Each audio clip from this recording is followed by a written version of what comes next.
I think Michelle Brooks needs no introduction here in Jefferson City, prolific writer and speaker of our local history. So Michelle, I invite you to the podium, please.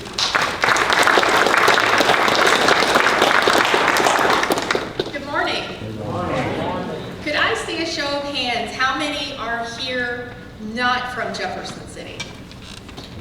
Oh boy.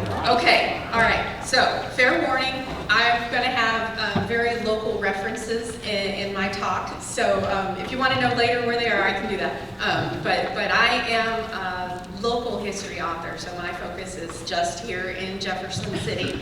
I'm not a Civil War historian by any means, so please give me some grace if I have a little misstep in my Civil War area.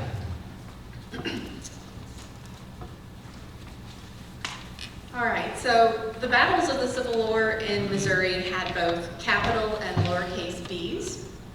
The capital B battles recorded in the history books have sacred ground and soldiers' names to remember them.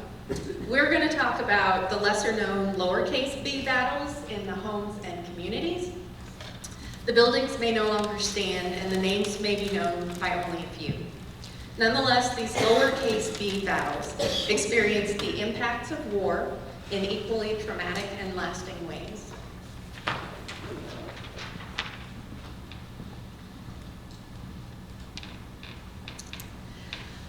Of Jefferson City's first 31 families, nearly all of them migrated from the southern states of Virginia, Kentucky, and the Carolinas. Just 35 years since the General Assembly first met in the capital city, more families of Southern heritage were arriving, and for the last 15 years, German immigrants were also coming to Jefferson City. The differing views of whether slavery should continue to be legal created greater rifts after Lincoln was elected in 1860. Threats were being made by supporters of slavery against those who opposed it. The editor of the local German language newspaper was run out of town, and several other residents from the north were given 10 days notice to leave town. Most of the pro-union residents then stayed quiet. The capital city was so steeped in Southern sympathy, the convention to decide whether Missouri remained in the Union was moved from Jefferson City to St. Louis. When President Lincoln called for troops from Missouri, Governor Claiborne Jackson refused to support what he called an unholy crusade. Jefferson Cityans supported the governor with a flag raising on the bluff at the north end of Madison Street, which was dubbed Fort Jackson. The new flag had red and white stripes and 8 stars in an incomplete circle. Sentiments shifted when Governor Jackson returned from St. Louis in June from the failed negotiations he hoped would keep Missouri neutral. When he arrived in Jefferson City, he knew Union soldiers would follow. According to Yetta Brunn's letters, Governor Jackson hid every night while mounted troops rode through the town. The state militia headquarters was established on the Capitol lawn across High Street from Brunn's boarding house. Just before the Union troops arrived, Governor Jackson and his army, led by former Governor Sterling Price, left with the Missouri Seal headed west. When the Union troops landed their steamers east of the city at the prison landing, former Mayor Thomas Lawson Price greeted them. The wealthiest man in the county, Price was a Southerner and enslaved the most men and women in the county. Like most of his fellow Southerners, he wanted slavery to remain legal, but he believed in keeping the Union together. Though most of the Union troops pursued Governor Jackson west, the remaining troops represented Union occupation of the city and martial law that continued until the end of the war. Overnight, this modest town of 3,000 doubled. Hotels were full, boarding houses were at a premium, rental prices skyrocketed, and fields and gardens near the town were transformed into tent cities. Food and supply prices soared. The Union Provost Marshal became the decision maker. Who can sell liquor? Who can own firearms? Who deserves reimbursement for their loss due to military use? Who is disloyal, and who should be sent to prison? German residents, like the Brunns, considered the arrival of federal troops a great relief. Immigrants rose to places of leadership that had not really been open to them before, like Yetta's husband, Dr. Bernard Bruns, who was the city's first immigrant mayor. When the first troops arrived in Jefferson City, their wounded were taken to the Bruns house for treatment. As the post assistant surgeon, Dr. Bruns received unexpected relief the fall of 1861. 6 Sisters of Mercy came to aid the wounded from Chicago. They had been requested by Colonel James Mulligan, who led his Irish Brigade at Lexington. This religious order was founded in Dublin, Ireland, and opened the first Mercy Hospital in the world in 1847. All of the sisters who arrived here were either born in Ireland or born to Irish immigrants. They first tried to reach Mulligan at Lexington aboard the steamer Sioux City. As they approached Glasgow, a sister saying her prayers on the deck saw Confederate troops emerge from both sides of the river. She ran inside, gathered her sisters in a safe place, and they believed that they would die. Though the firepower was overwhelming, the rebels fired too early, which gave the steamer enough time to turn around without loss of life or sinking the boat. That's when the sisters settled on Jefferson City. They found patients here lying on blankets on the floor, and most of their care was coming from one another. In October 1861, the hospital had 175 patients, and by the end of December, it had 421, and a second location had opened at Lindell Hall, formerly a girls' school on State Street. By the spring, the Union Hospital at Jefferson City closed, and the sisters were called to take charge of the steamer Empress, which was transporting wounded from the Battle of Shiloh to hospitals in the West. Caring for the wounded in Jefferson City sometimes was in temporary hospitals made in homes, churches, and hotels. Family and residents were often then the caregivers. The Union Army early on took the 2-story brick Parsons home at Capitol and Jackson Streets as the post hospital and surgeon's offices. Following the skirmishes when Price near Jefferson City, wounded were cared for at the Parsons home, the Hotel of Burma Carty, the Episcopal Church, Lindell Hall, the Union Hospital on the Capitol grounds, and at the fairgrounds. For some businessmen, the war created new business opportunities.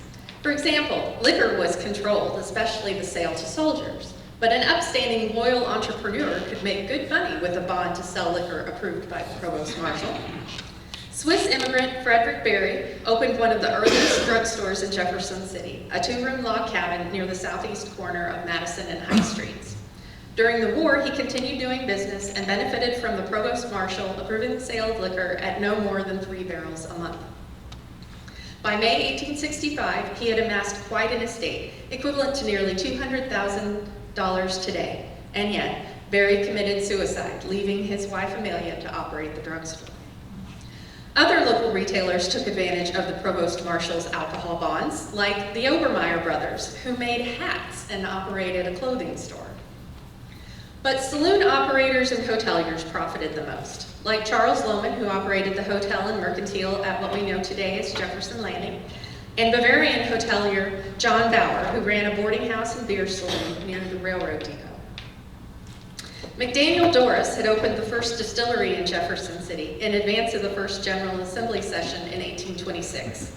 He and his brother, Dr. Stephen Doris, who was the first legitimate doctor in Cole County, were among the original 31 families in the city. Quote, his product was said to be clear and sparkling like spring water with a potent quality that caused those who drank it to fight snakes where others could see no snakes.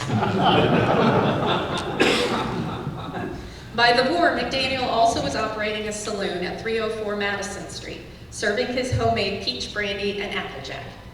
He was given permission to manufacture up to 40 gallons of spirits a month.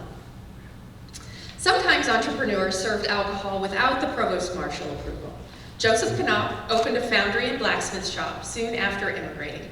In 1856, he purchased a wooden frame building just on the west end of town, where he operated his farm implement and blacksmith shop. In 1863, he replaced the wooden building with a 2-story brick structure, the beginnings of what we know today as Patty Malone's. What we know as Richmond Hill, behind us, was occupied by Union troops as Fort College Hill during the war. Knopp's foundry was just outside the fort, and he often was fined for selling alcohol to the Union soldiers who camped there. Southern sympathizing businessmen were not so lucky. Burma Carty, on several occasions, throughout the war, was run out of his own home and hotel by the occupying forces. The hotel was one of the first opened in Jefferson City on Van Buren Street, later renamed McCarty Street. It was used as a barracks and a hospital, and during Price's approach was modified as a fortification.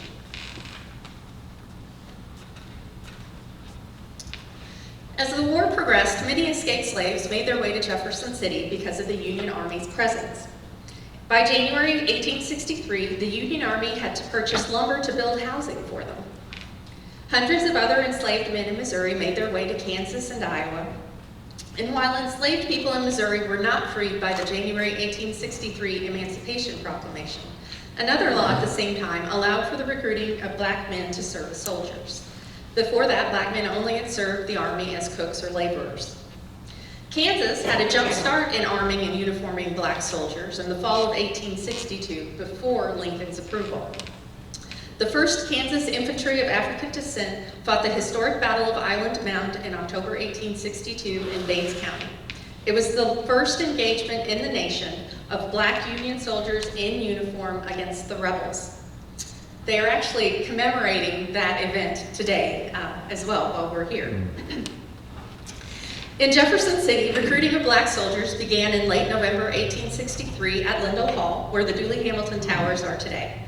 Nearly 400 black recruits from Jefferson City were sent to St. Louis, where they were mustered into 7 black regiments organized at Benton Barracks.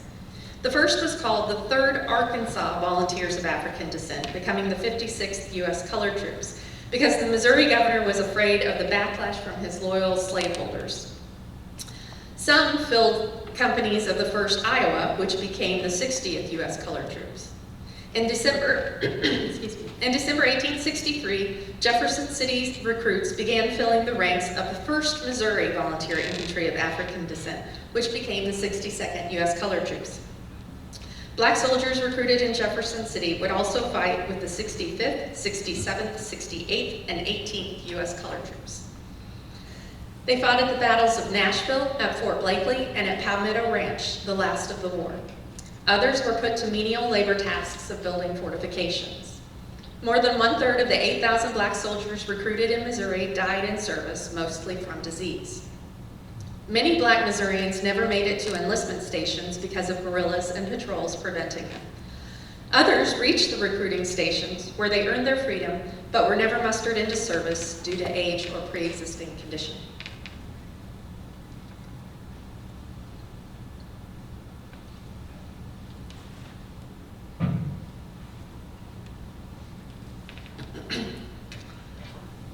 Tabitha was kidnapped from her home on an island near Morocco and sold into slavery. Her daughter Sylvie was born in 1785 in Virginia. Sylvie's daughter Celia had a Native American father. Celia's daughter Carolyn was born in 1840 with blue eyes and white skin. Sylvie, Celia, and Carolyn were purchased by little Barry Williamson, who brought them to Missouri, leaving behind some of Sylvie's children in Virginia.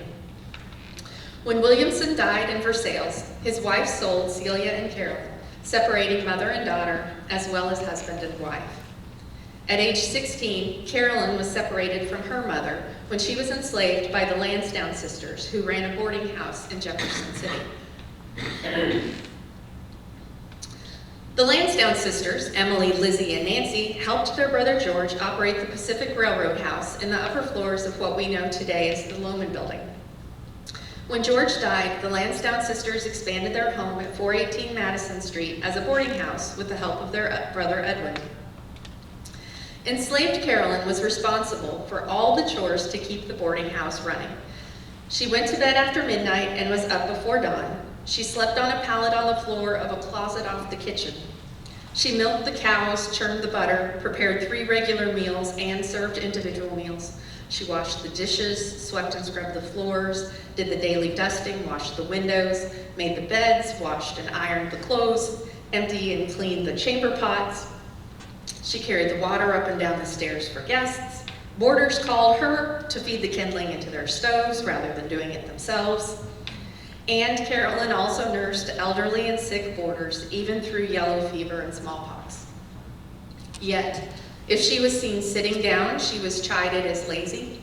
and she could be beaten for offenses as minor as serving cold coffee. Carolyn first heard about the idea of emancipation in the Lincoln election of 1860 while serving in the Lansdowne dining room. She did not know the history or politics, but could sense change in the atmosphere.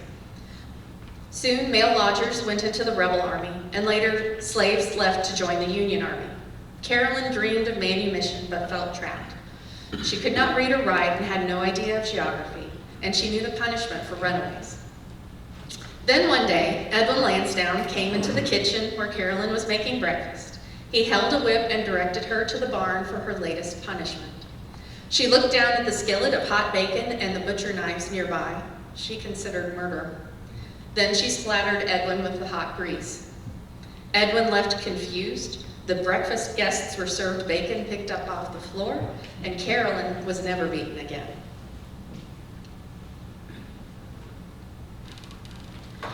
While the Union Army occupied the capital city, an abolitionist was rare. Since the war began, more abolitionists were finding ways to assist African Americans, and one of those ways was education. Since 1847, it was illegal to teach a free or enslaved black person to read in Missouri. In June 1864, a twice-widowed 47-year-old opened the first black school in Jefferson City. Lydia Montague was not welcomed by the white population. Even those who appreciated what she was going to do kept their opinions to themselves. The free colored school in Jefferson City opened June 13, 1864, with 60 students, and by the end of the week, she had 80. Several enslavers allowed their male slaves to attend night school after their workday. But the white population harassed the school. Even the mayor and the Union officers refused to protect the school. In fact, Mayor Matthew Flesch, a 29-year-old German immigrant and an officer in the local regiment, told her several times the school must close. He threatened legal action since the law still held that what she was doing was illegal. Montague wrote to the American Missionary Society, quote, "I was disappointed when I got here to find people mostly of strong secession principles. Had I known the state of things, I would have obtained an order from General Rosecrans before I left," end quote.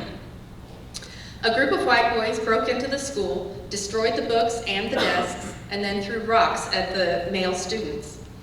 Eventually, a white father found out what they were doing and shamed them.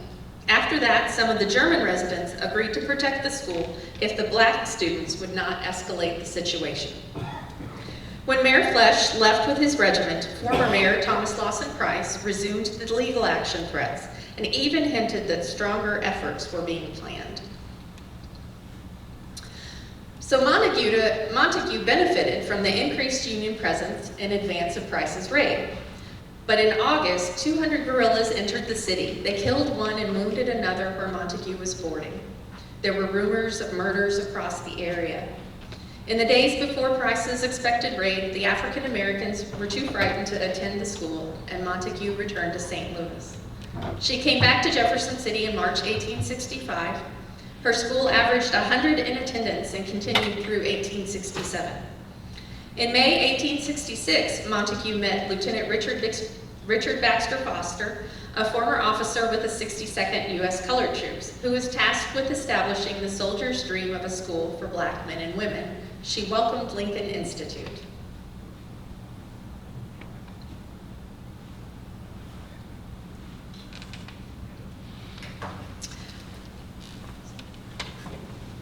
One of the most widespread and long-term impacts of the war was the loss and damage of property. Provost Marshal and Claims Commission papers reveal a measure of the impact of the war on individuals. For example, Fred Hess lost 5,500 gallons of vinegar taken by the 3rd Indiana Battery and the 4th Missouri Cavalry over a 5-month period in 1862. Churches were not exempt. While the Methodist Church South quit meeting, the Episcopal Church was often converted into hospital space.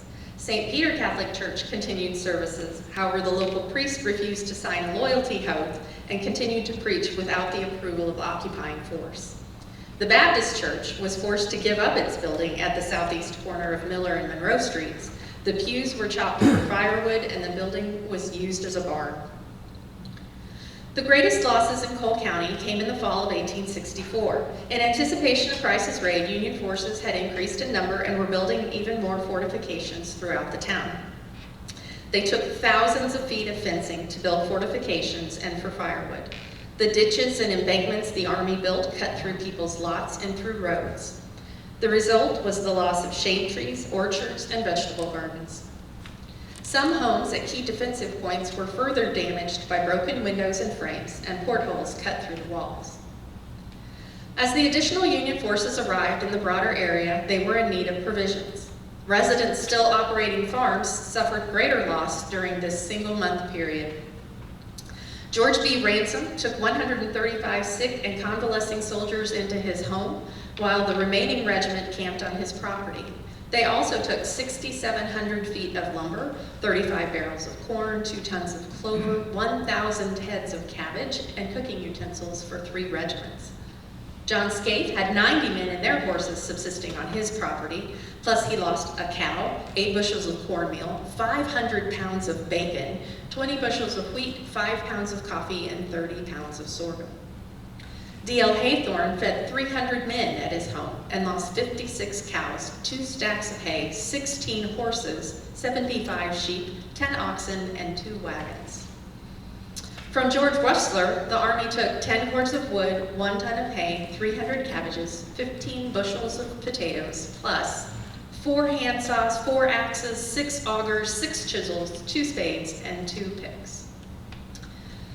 Shown here, the crafted claims from 1874 only report the loss of about 50 Union loyalists in Cole County from that 1-month period.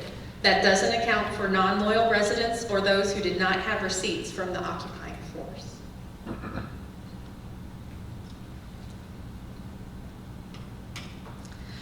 Worse than the loss of property was the loss of family and friends. War in Missouri was terrible.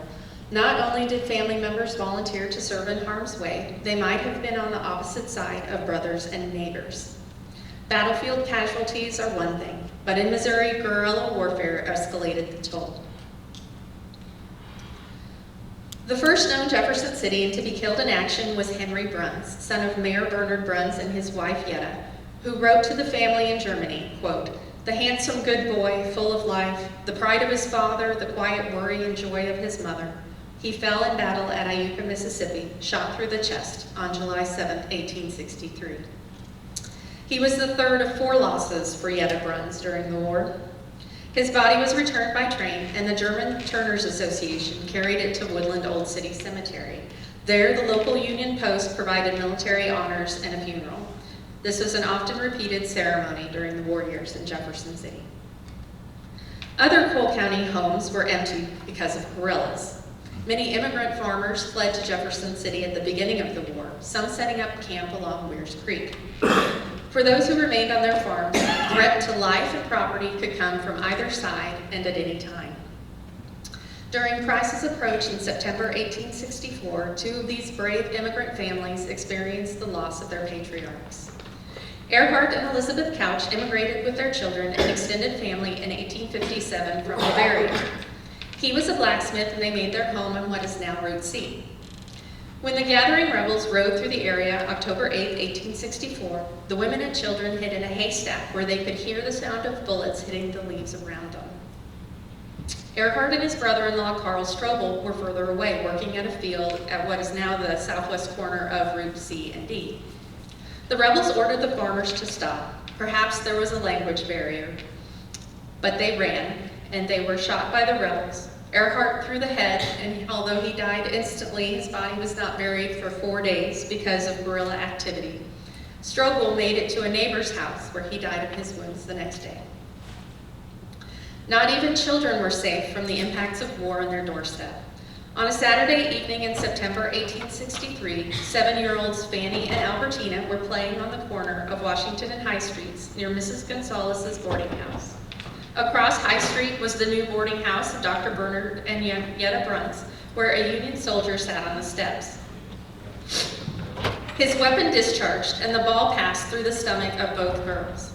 Fanny was the daughter of Major Dale with the 4th MSM Cavalry, who was away from town on an inspection at the time. Fanny was the firstborn, but the third to die in his family since the war. Albertina was a local girl, the daughter of Captain Louis Burgow, a Bavarian immigrant who had been Sergeant Major of the Cole County Home Guards. He had recently resigned his commission with the 15th Missouri Volunteers due to poor health. Perhaps the saddest story of the Civil War loss in Jefferson City belongs to Millie Standish.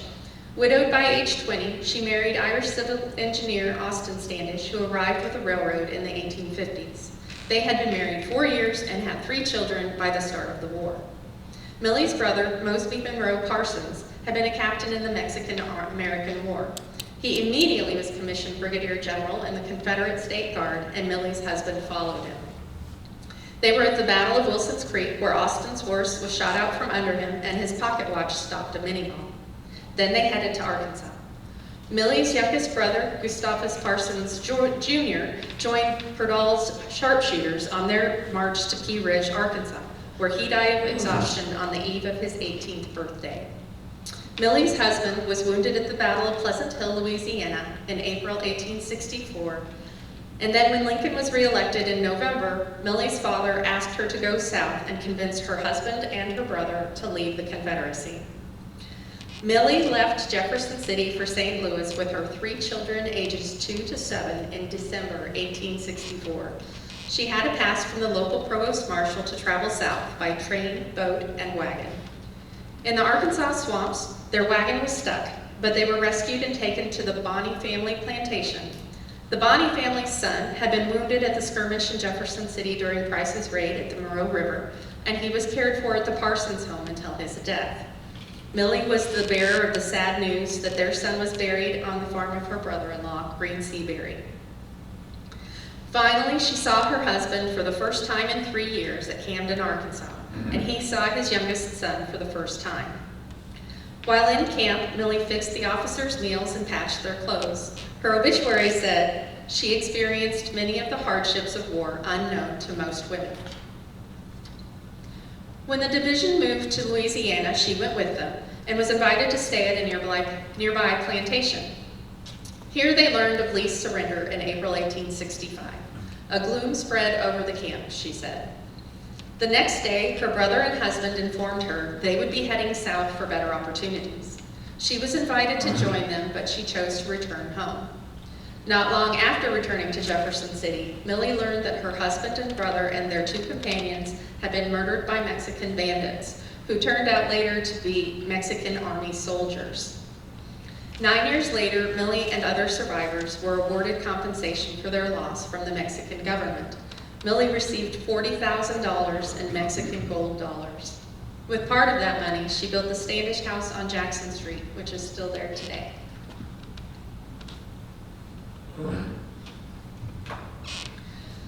The closer the war came to a close, the more violent actions became in opposing sides. Newspapers and provost marshal records are full of people's homes being robbed, assaults, and even murders, and sometimes feuds resulted. Miller County teenager John Wilcox joined the Confederate State Guard and was at the battles of Carthage and Wilson's Creek. Wounded near Lebanon, he was taken prisoner and released after taking an oath of allegiance. In August 1862, he enlisted again with the 6th Missouri Cavalry, serving at the Battle of Cane Hill, and then he was on Secret Service duty. Wilcox deserted in March 1864 and was on his way home when he was wounded and captured. He was brought to Jefferson City's Union Hospital, where he wasn't expected to live.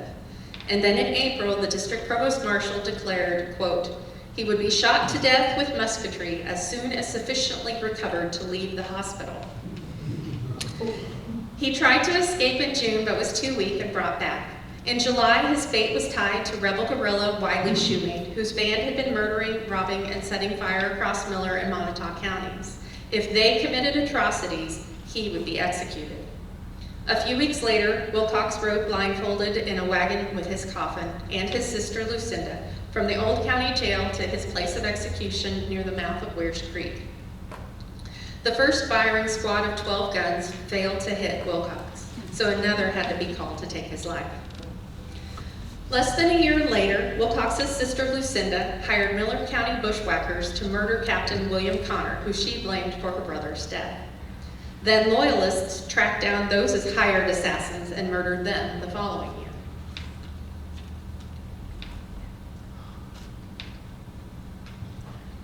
A lasting impact of war was the common ground of living 4 years of warfare, depredation, and loss. Everyone in Missouri was impacted in some way during the war years. Regardless of whether one side won or lost, most people at least shared a sense of relief. One of the ways to find common ground was the Jefferson City Agricultural and Mechanical Fair. The focus was not on politics, but on farm, home, and neighbors. The 40-acre site and its buildings had been rented 3 years by the Union Army. In early 1866, it also served as a hospital for the town during a smallpox outbreak. That summer, former soldiers and residents worked together to repair the fairgrounds for a new fair season. They determined this shall be one of the best fairs ever held in central Missouri. In 1869, the newspaper said that fairs are an excellent occasion for our farmers to assemble and compare notes and results, but above all, they are neutral ground, where for a few days each year, leaving aside for once all their political, religious, and private differences, men meet with a view to good fellowship and innocent amusement.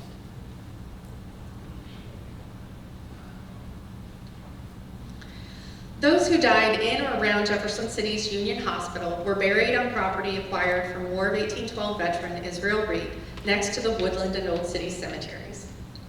Soldiers who died in camp or in battle generally were buried where they were, if not claimed by family and friends. More than 300 of those buried in remote areas across central Missouri were reinterred after the war at Reed's property, which became the Jefferson City National Cemetery in 1867. Among them are the remains of 79 of the 118 dead of the 39th Missouri Volunteer Infantry from the Centralia Battle. There were also 3 Confederate POWs buried there. At least 5 of the men who died in skirmishes during Price's approach to Jefferson City are also buried there. 330 of the more than 700 total war casualties were buried as unknowns. During Decoration Days, survivors of the Union and Confederate armies would decorate graves of Union and Confederate soldiers.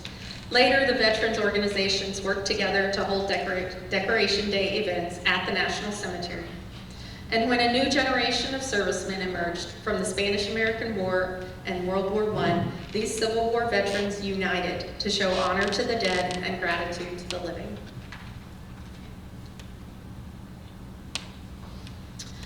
One of the great lasting impacts of the war was Lincoln University, originally Lincoln Institute when it opened in September 1866. Once illegal to teach reading and writing to free or enslaved black men and women, Lincoln University offered a place for anyone to learn those skills. The 62nd U.S. Colored Troops had been taught literacy by their white officers as a means to good citizenship. So upon their mustering out of service, they pooled their money to create the same opportunity for others. On the way back to Missouri from Texas, organizers invited soldiers of the 65th U.S. Colored Troops in Louisiana to join the project. In a few years, Lincoln became the state's college for black teachers. It grew with agricultural and industrial courses. Lincoln was named a university in 1921 and grew to become an accredited liberal arts college. Before the Brown versus the Board of Education decision in 1954, Lincoln also had added master's degree programs in law and journalism. Today, the Soldier's Dream continues as an open enrollment school offering the chance of a post-secondary education for anyone. Thank you.